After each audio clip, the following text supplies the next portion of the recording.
Hello दोस्तों, मैं जितेंद्र द्विवेदी आपका पोशाक कढ़ाई चैनल पर स्वागत है। हमारी एमपीपीएससी की यूनिट 5 सेक्शन ए की सीरीज चल रही है, जिसमें हम मध्य प्रदेश की संवैधानिक व्यवस्था को पढ़ रहे थे। इसके अंतर्गत हमें राज्यपाल, मंत्रिमंडल, विधानसभा, उच्च न्यायालय और मध्य प्रदेश का त्रिपंचायती व्यवस्था और आर्च आदि पढ़ना है। तो अभी हमने शुरुआत यहाँ से मध्य प्रदेश के गठन से किया था। तो मध्य प्रदेश के गठन की हमारे 4 वीडियो हो चुके हैं, आप उनको पीछे देख सकते हैं। आज हमें जो पढ़ना था वो पार्ट सी के बारे में पढ़ना था।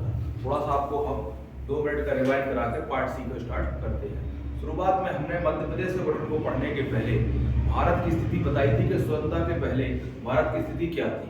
तो भारत की स्थिति उस समय 3 भागों में डिवाइड थी। एक तो ब्रिटिश प्रांत में, जिसमें अंग्रेजों का सीधा नियंत्रण था। दूसरा देसी रियासत, जिसमें अंग्रेजों का अप्रत्यक्ष नियंत्रण था। और आपके फ्रांसीसी और पुर्तगाली क्षेत्र, ये सब हमने आपको मानचित्र में डायग्राम में सब दिखाए हुए हैं। इसके बाद 1947 का अधिनियम आया। दो राज्य बने, अधिराज्य बने, भारत और पाकिस्तान। दोनों के लिए अलग अलग गवर्नर की बात हुई, अलग अलग संविधान सभा की बात हुई, और जब तक संविधान ना बने 1935 के अधिनियम के द्वारा उनको संचालित किया जाए। और देसी रियासतों के लिए भी कहा गया कि जिनको भारत में शामिल होना हो वो भारत में शामिल हो, और जिन्हें पाकिस्तान में जाना हो वो पाकिस्तान में जा सकते, या जिन्हें स्वतंत्र रहना हो वो स्वतंत्र भी रह सकते। ये सब हमने पढ़ चुके थे। इसके बाद हमने अधिनियम में भी बताया गया था कि भारत को भाग ए, भाग बी, भाग सी और भाग डी में विभाजित किया गया था। तो हमने केवल इतना बताया था कि मध्य प्रदेश जो है वो पार्ट ए में भी है और पार्ट बी में भी है, पार्ट सी में है और पार्ट डी में कोई नहीं है, क्योंकि उसमें अंडमान निकोबार होता है। यहाँ तक हमने पढ़ा था। फिर हमने उसको डिवाइड किया था कि 1947 के पहले मध्य प्रदेश की स्थिति क्या थी। तो 1947 के पहले जो मध्य प्रदेश की स्थिति थी वो 2 भागों में डिवाइड थी। एक तो सीपीएन बरार, जिसमें अंग्रेजों का प्रत्यक्ष नियंत्रण था, और दूसरा CIA, जिसको इंडियन सेंट्रल इंडिया एजेंसी कहा गया था, जिसमें देसी रियासत राज कर रहे थे प्रत्यक्ष रूप से, और इनडायरेक्टली कंट्रोल आपके अंग्रेजों का था।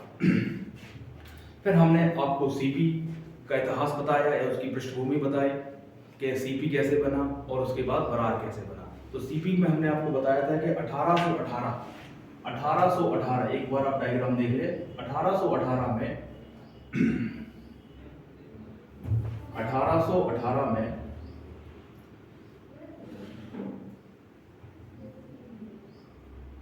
ये जो क्षेत्र था ये सीपी वाला क्षेत्र है। तो यहां से आप देखें एक मिनट, सीपी, फिर बाद में बरार हुआ था। तो सीपी में 1818 में सागौर वाला क्षेत्र, ये सागौर है जिसमें पेशवाओं का कब्जा था, सागौर, और यहाँ एक नर्मदापुरम, ये सब हम पढ़ा चुके हैं। नर्मदापुरम पर भोसलों का अधिकार था। तो 1818 के तृतीय आंग्ल मराठा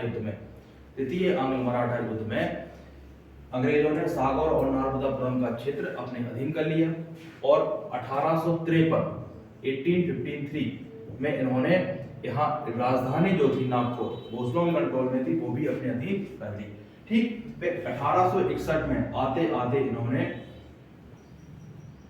सीजी वाला हिस्सा यानी छत्तीसगढ़ का और कुछ सीजी वाला हिस्सा शामिल कर लिया, और 1861 में ही सीपीएन बरार की स्थापना हो गई। ठीक। फिर 1864 में निवाड़ का क्षेत्र हासिल कर लिया, और 1891 तक आते आते सीपी ने 4 कमिश्नरी क्षेत्र बना दिए, जिसमें सागौर, नर्मदापुरम, नागपुर और सीजी था। ठीक। इसके बाद बरार नहीं शामिल हुआ। बरार की हमने अलग से कहानी बताई हुई थी आपको। बरार की कहानी ये बताई थी कि 1903 में हैदराबाद के निजाम से लीज पर लिया गया था बरार, और 1921 में इन्होंने बरार को गवर्नरी क्षेत्र घोषित किया, और 36 में पूर्णतः उसको विलय किया बरार को। इस प्रकार बरार सीपीएन बरार हो गया, जिस पर अंग्रेजों का सीधा नियंत्रण था। ये वीडियो में हमने पढ़ाया हुआ है। ठीक। इसके बाद 1947 में सीपीएन बरार को पार्ट ए में रखा गया, ये हम पढ़ा चुके हैं आपको। फिर हमने इसी प्रकार आपको पार्ट बी की कहानी यानी आपको CIA की कहानी बताई थी, जहां प्रत्यक्ष रूप से तो राजा और रजवाड़े राज करते हैं, परंतु इनडायरेक्टली रूप से वहां अंग्रेजों का ही शासन था। उनको बोलते थे अपन सेंट्रल इंडिया एजेंसी। ये भी हमने बताया था, जिसमें मध्य भारत और मध्य प्रदेश के क्षेत्र शामिल थे। और हमने आपको ये भी बताया था कि उसमें पहला जो प्रेसिडेंसी बना था वो आपके R. हैमिल्टन थे। ठीक है। और बाद में 1911 जो था वो एक अलग रेजिडेंसी बन गई थी और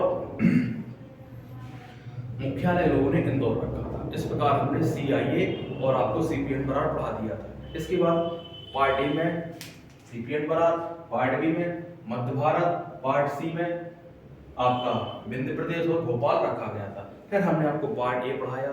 पार्ट ए में आपको हमने ये पढ़ाया कि कौन सा क्षेत्र रखा गया है, इसका गठन कितनी चीजों को मिलाकर हुआ है, कितनी रियासत मिली थी। तो हमने वहां बताया कि 15 रियासत मिलकर बनाया था। एक उसमें मकड़ाई आपको याद रखना था और 22 जिले प्लस 5 संभाग थे। ठीक, और यहाँ हमने प्रथम मुख्यमंत्री बताया था आपको पंडित रविशंकर शुक्ल और पहले गवर्नर ई राघवेंद्र राव। ठीक, फिर हमने पार्ट बी के बारे में चर्चा की थी कि दो राजधानी बनाई गई थी, शीतकालीन और ग्रीष्मकालीन। ठीक है, और यहाँ भी प्रथम मुख्यमंत्री और प्रथम गवर्नर भी हमने बताया था। मुख्यमंत्री आपके जोशी थे और जो आपके गवर्नर थे वो तख्तमल जैन थे। ये सब बता चुके हैं। आज टॉपिक क्या है आपका? पार्ट सी। पार्ट सी के बारे में देखना है कि पार्ट सी में कौन प्रथम गवर्नर था और मुख्यमंत्री बना और कैसे पार्ट सी में भोपाल संगठित हुआ और विंध्य प्रदेश, शुरुआत में विंध्य प्रदेश पार्ट बी का हिस्सा है। शुरुआत में विंध्य प्रदेश पार्ट बी का हिस्सा है, हमने लिखाया हुआ है आपको। अब पार्ट सी में बाद में विंध्य प्रदेश को कैसे शामिल किया गया। तो आज हमें लेक्चर सीरीज में कंटिन्यू में आप हेडिंग डालेंगे पार्ट सी। आप हेडिंग डालेंगे पार्ट सी।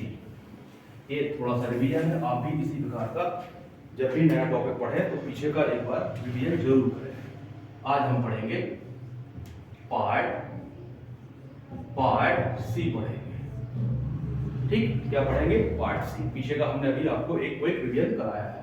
आप वीडियो को एक दो बार सुनेंगे तो पूरा रिवीजन आपको याद हो जाएगा। पार्ट सी में आप देखेंगे कौन कौन से क्षेत्र शामिल थे। तो यहाँ एक विंध्य प्रदेश हम आपको मैप में कई बार क्लियर कर चुके हैं, फिर भी आज बताएंगे। और प्लस आपका भोपाल, ये पार्ट सी के हिस्से थे। और पीएससी एक बार पूछ चुकी है कि भोपाल किस भाग में था, पार्ट ए में था कि पार्ट बी में था। ठीक, ये तो हो गए पार्ट सी में शामिल होने वाले क्षेत्र। एक मिनट, आप डायग्राम को भी यही देखेंगे।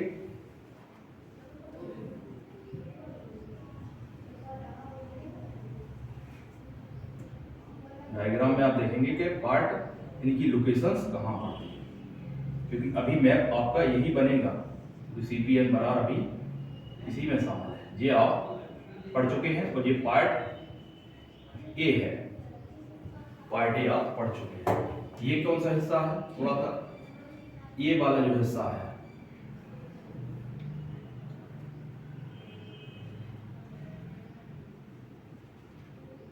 और ये आपका भोपाल, ये पार्ट सी है। और ये हिस्सा जो है आपका, ये बुंदेलखंड पड़ता है, ये वाला,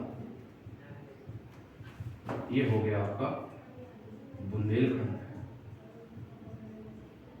और ये इस पूरब वाला जो हिस्सा है उसको बोला जाता है बघेलखंड। और इन सबको मिला दिया जाए, बुंदेलखंड और बघेलखंड को, तो उसको बोला जाता है विंध्य प्रदेश। ठीक, और ये किस में शामिल है? पार्ट सी में शामिल है। ठीक, पार्ट ए है, पार्ट सी है, और ये आपका जो है पार्ट बी के अंतर्गत आता है। ये ग्वालियर रियासत और आपका मालावाला। तो हम पार्ट ए पढ़ चुके हैं, पार्ट बी भी पढ़ चुके। आज हमें क्या पढ़ना है? Part C. तो पार्ट सी की एक बार आप लोकेशन देख लें। पार्ट सी में कौन कौन सा क्षेत्र शामिल है? पार्ट सी में ये वाला क्षेत्र, ये विंध्य प्रदेश जो है आपका, ये विंध्य प्रदेश और बुंदेलखंड मिला के बनता है पार्ट सी। और भोपाल रियासत को भी बाद में पार्ट सी में जोड़ा गया। ठीक, तो हेडिंग डालेंगे आप विंध्य प्रदेश। हेडिंग क्या डालेंगे आप लोग? विंध्य प्रदेश। ठीक, तो हेडिंग क्या डालेंगे आप? विंध्य प्रदेश डालेंगे।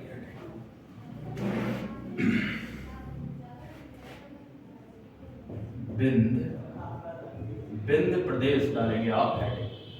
ठीक, क्योंकि पार्ट सी में विंध्य प्रदेश शामिल है। तो इसके अंतर्गत क्या लिखेंगे? इसका गठन, क्या लिखेंगे आप? इसका गठन 12 मार्च 1948 को 12 मार्च 1948 को बीपी मेनन के बारे में हम अलग से बताएंगे। ये देसी रियासतों को मिलाने में सरदार वल्लभ भाई पटेल के अहम सहयोगी के रूप में थे। या इनको जिम्मेदारी ही दी गई थी बीपी मेनन को और सरदार वल्लभ भाई पटेल को। इसका गठन 12 मार्च 1948 को बीपी मेनन के द्वारा किया गया। ठीक, चाहो तो ब्रैकेट में लिख लो। शुरुआत में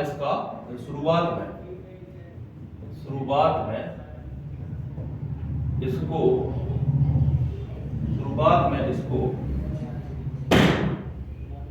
पार्ट बी में रखा गया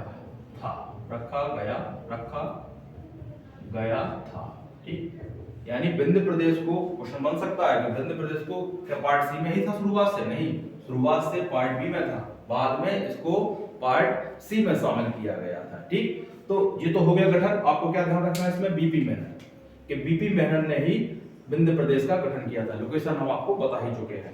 ठीक, फिर क्या ध्यान रखना है इसमें ध्यान रखना है कि कुल कितनी रियासत थी इसमें।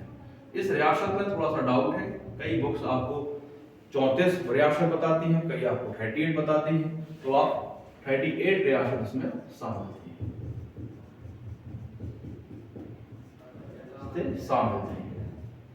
ठीक, जब इनका गठन किया गया था तो 38 रियासत, और कई जगह आपको 35 भी देखने को मिलता है, तो आप इसको ऑब्लिक रखें और इसको कंफर्म करें, बाकी 38 कंफर्म है। ठीक, ये आपको हर एमपी जितनी भी किताबें हैं वो आपको डेटा का फ्लक्चुएशन देखने को मिलेगा। अब आप देखिए अगला 4 अप्रैल, एक अगली हेडिंग क्या डालोगे आप? ये इसके बाद देखेंगे आप 4 अप्रैल 1948 को, 4 अप्रैल 1948 को बीएन गाडवाल ने इसका उद्घाटन किया था।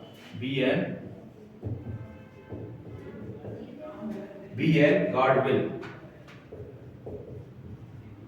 ने विंध्य प्रदेश का उद्घाटन किया। विंध्य प्रदेश का उद्घाटन किया था। ठीक, अब विंध्य प्रदेश बन गया है, पर अभी शामिल पार्ट किसमें है? पार्ट बी में ही शामिल है अभी। इसको चाहो तो आप हेडिंग डाल लेना विंध्य प्रदेश, और विंध्य प्रदेश की हम क्या बता रहे हैं आपको? पृष्ठभूमि, यानी उसका हम अभी आपको बैकग्राउंड की चर्चा कर रहे हैं कि शुरुआत में जो विंध्य प्रदेश था वो पार्ट बी का हिस्सा था, बाद में पार्ट सी का हिस्सा बनेगा। अब अभी जो पार्ट बी का हिस्सा बना है, तो इसके पहले इसकी राजधानी कहां बनाएगी? तो अगली हेडिंग क्या डालोगे आप? राजधानी कहां बनाएगी विंध्य प्रदेश की? तो विंध्य प्रदेश की राजधानी कहां बनाएगी? रीवा। ठीक, तो आप विंध्य प्रदेश की राजधानी क्या लिखोगे? रीवा लिखोगे। ठीक, ये हो गया राजधानी क्लियर हो गई। अब राज प्रमुख कैसे बनाया गया और उप राज्य प्रमुख कैसे बनाया गया? तो दो हेडिंग और लिखेंगे, राज प्रमुख और उपराज्य प्रमुख। कब? जब तक आपका पार्ट सी में शामिल नहीं है। तो राज प्रमुख बने आपके मार्तंड, और उपराज प्रमुख बने अवधेश प्रताप। क्या बने? अवधेश प्रताप। ठीक, ये हो गया आपका यहां तक। अब आप एक विशेष लिखें और उसको नोट लिखें, थोड़ा सा रफ करें।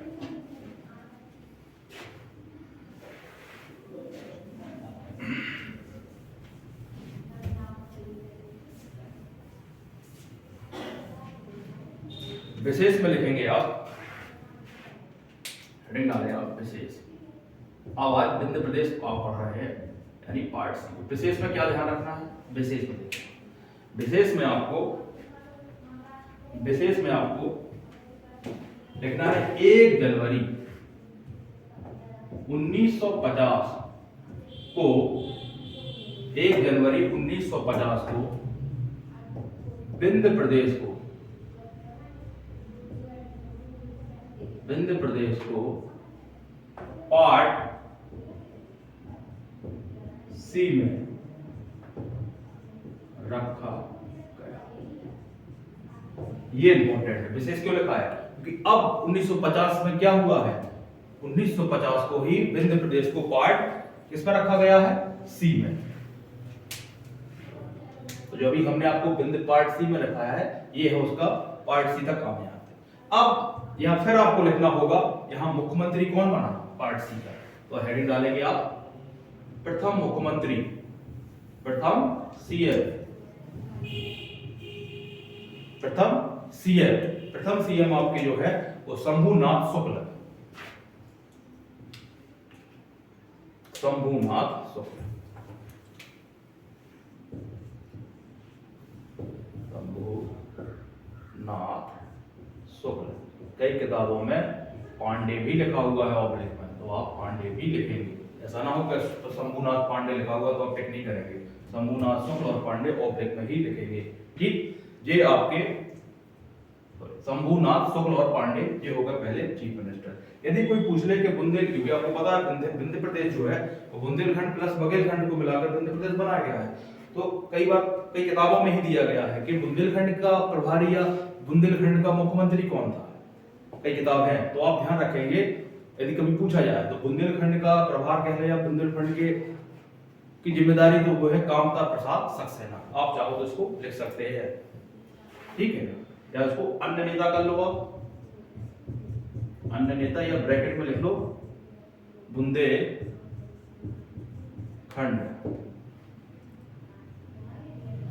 बुंदेलखंड। तो उसके लिए लिखोगे आप कामता प्रसाद सक्सेना। ठीक, ये आप ध्यान रखें, कामता प्रसाद सक्सेना, कामता प्रसाद सक्सेना, ये हो गए आपके यहां तक। अब हमें क्या देखते हैं इसके बाद हम, जैसे हमने पार्ट ए में देखा था कितनी रियासत है, पार्ट बी में देखा था कितनी रियासत है, इसी प्रकार हमें देखना होगा पार्ट सी में भी कितनी रियासत है। तो हम सभी रियासत नहीं देखेंगे, हम कुछ रियासतों, कुछ रियासत मतलब प्रमुख रियासत, चाहो तो आप यही हेडिंग डाल लें प्रमुख रियासत किसकी, विंध्य प्रदेश की या पार्ट सी की। तो प्रमुख रियासतें जो जो आपको, जैसे बिजावर रियासत है एक आपकी, जो बुंदेलखंड में पड़ती है, बिजावर, बिजावर रियासत हो गई, कौमा पन्ना रियासत हो गई, कौमा पन्ना हो गई रियासत हो गई, महियर हो गई आपकी, महियर हो गई आपकी, ओरछा हो गई, ओरछा आपने बाड़ी में है वर्तमान में, ठीक है, और आपकी नागौर हो गई, नागौर नहीं नागौर है, ठीक है, और आपकी दतिया रियासत हो गई। ये कुछ फेमस है जो आपको ध्यान रखना है, और आदि अब बाकी और भी है तो आपको याद नहीं रहना है, ठीक, पन्ना, दतिया, महियर, नागौर, ठीक है, ये कुछ रियासत है पार्ट सी की। अब आपको क्या हेड डालना है पार्ट सी में, एक चीज और क्या है, भोपाल। विंध्य प्रदेश को आपने शुरुआत से पढ़ लिया, विंध्य प्रदेश कहां से प्रारंभ हुआ, शुरुआत में पीपी मेनन ने इसका गठन किया है, और शुरुआत में पार्ट बी में रखा गया, कुल रियासत बता दी गई, राजधानी बता दी गई, और उसके बाद राज प्रमुख, उपराज प्रमुख बता दिए गए। फिर ये बताया गया 1 जनवरी 1950 को उसको पार्ट सी में रखा गया, और वहां पहले मुख्यमंत्री शंभुनाथ शुक्ल और पांडे, ऑब्लिक में जो भी आपको ऑप्शन में देखे, और कुछ अन्य नेता। यदि कई बार किताबों में लिखा होता कि बुंदेलखंड के सीएम कौन थे, तो कामता प्रसाद सक्सेना, सब में नहीं लिखा हुआ है, पर अब बुंदेलखंड की जिम्मेदारी ही मान के चले कामता प्रसाद सक्सेना को। फिर कुछ प्रमुख रियासतें हो गई। अब हमें लिखना है भोपाल, कि भोपाल शुरुआत में भोपाल के नवाब आपके पाकिस्तान में मिलने के इच्छुक थे, बाद में शंकर दयाल शर्मा ने प्रजामंडल आंदोलन चलाकर वहां की जनता को प्रोत्साहन किया कि सब भारत में जुड़े, और आपका 1 जून 1949 को भोपाल भारत संघ में शामिल हुआ। तो आप अगली हेड डालेंगे भोपाल, इसको अगली हेडिंग डालेंगे आप भोपाल। ये सब मध्य प्रदेश का गठन हो रहा है, तो अगली हेडिंग क्या है आपकी, भोपाल, भोपाल, ठीक है। अगली हेडिंग क्या डालोगे आप लोग, भोपाल। और भोपाल किसके अंतर्गत आता है, पार्ट सी। ये बड़ा ध्यान रखना, पूछा गया पीएससी क्वेश्चन है। और पार्ट सी में इसको कब शामिल किया गया, 1 जून 1949 को भारत संघ में शामिल किया गया। तो देखिए कि 1 जून 1949 को भारत संघ में शामिल किया गया था। ठीक, यानी पार्ट सी को 1 जून 1949 को भारत संघ में शामिल किया गया। तो नवाब कौन था? क्वेश्चन बनता है नवाब कौन था? तो आप लिखेंगे नवाब हमीदुल्ला खान।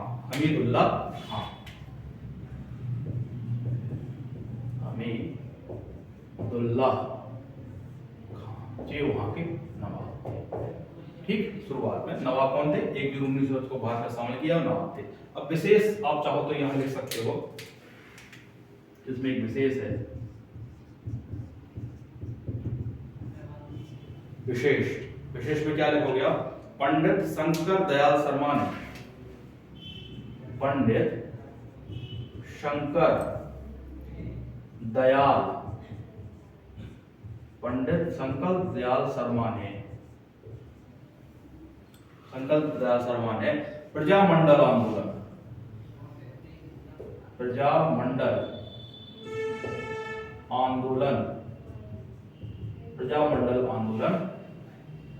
आंदोलन चलाया और कहीं के लिए चलाया था कि भोपाल के जो है सब भारत में शामिल हो। भोपाल को कहीं के लिए चलाया गया था, तो यहीं चाहो ब्रैकेट लिख दो या नीचे तीर बना के लिखो क्यों चलाया गया था। तो यहां लिख सकते हो आप भोपाल को भारत संघ में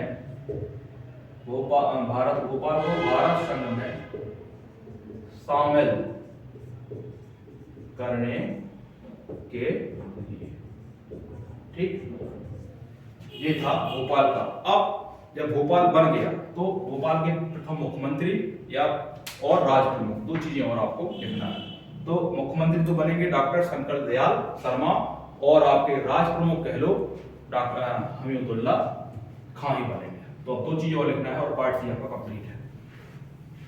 क्या लिखना है कि प्रथम सीएम कौन बना भोपाल?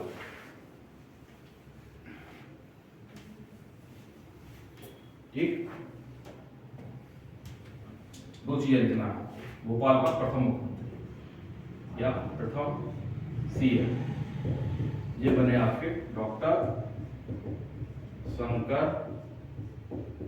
दयाल शर्मा और राज प्रमुख किसको बना? अभी 1956 का अधिनियम बनेगा जिसमें राज प्रमुख का पद समाप्त कर दिया जाएगा। तो अभी राज प्रमुख रहेंगे, राज प्रमुख रहे आपके